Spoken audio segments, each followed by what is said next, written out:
এই যে দেখো আজকে কিন্তু চলে গেছিলাম এই যে তিস্তা নদীর চরের উপরে কিন্তু চলে গেছি। এটা এখন ব্যাপক ভাইরাল যাচ্ছে ভিডিও।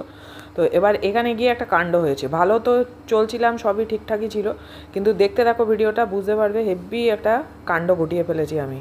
ভিডিওটা স্কিপ করো না। আজকে গেছিলাম বেড়াতে, যে ভাইরাল যে তিস্তা নদী শুকিয়ে গিয়ে যে সেখানে পুরো একেবারে বালি হয়ে গিয়ে চর পড়ে গিয়ে যে নতুন ভাইরাল জায়গাটা যে হয়েছে সেখানে গেছিলাম বেড়াতে, ঠিক আছে। এবার বেড়াতে তো খুবই ভালোবাসি, সে তোমরা আমার ভিডিও যারা দেখো তারা তোমরা জানো। তো আজকে ওখানে গিয়ে হয়ে গেছে একটা কেলো। কি কেলো হয়েছে দেখাচ্ছি, তোমাদের সাথে শেয়ার করছি। দেখো এই যে এই দেখো গরম জল করেছি, জলটা একটু বেশি গরম হয়ে গেছে। এই যে পা গেছে ফুলে, ঠিক আছে, হেভি লেগেছে ব্যথা আমার।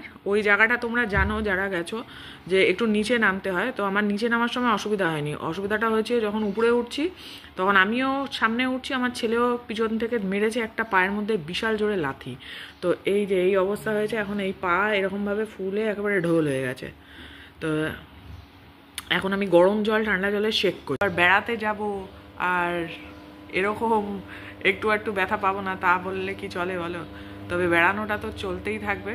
আর আমার চ্যানেলটাকে অবশ্যই ফলো করে নিও, ট্রাভেলার দেবারতী। তো সেখানে কিন্তু সব নতুন নতুন জায়গার কিন্তু ভিডিও তোমরা পেয়ে যাবে।